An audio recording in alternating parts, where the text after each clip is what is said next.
Alright, so this is going to be a video explaining the difference between TRS and TRRS aux inputs. And this is going to be continuing off the video on the microphone input in the iPhone video.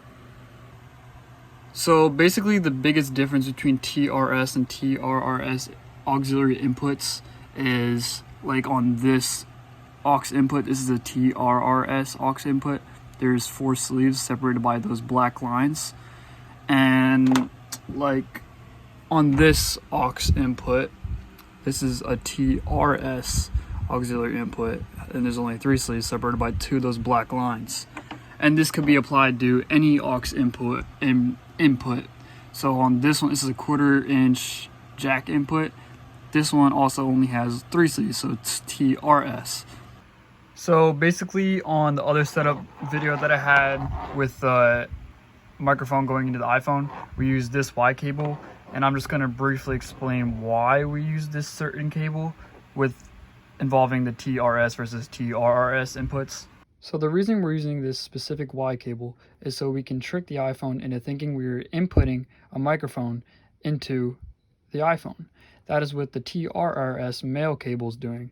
With this extra ring sleeve, it allows us to input a microphone. If it was only a TRS male, it would just think it's a headphone, and there would be no way we can input sound. So most importantly about this cable is the TRRS male input that goes into the cell phone and the TRS female outputs that are allowing us to input sound and also hear the iPhone at the same time. The reason we have the Y cable with the extra output coming from the iPhone is so we can also hear sound coming from the iPhone. So if we are listening to another person in Instagram Live that we are interviewing in the split screen Instagram Live mode, we would also be able to hear them through this extra TRS female port.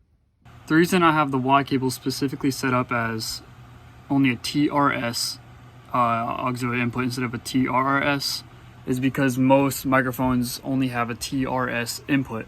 So like on this XLR to auxiliary input, this one it's only going to 3 sleeves of TRS because it only has a left, a right, and a ground. You wouldn't need a left, a right, a ground, and another mic input because the microphone is only exporting its sound into left and right. Alright, thank you guys for watching. If you guys have any comments on my tutorial or any suggestions on further videos, please let me know in the comment section. All my socials will be linked in the description. And subscribe for more audio videos.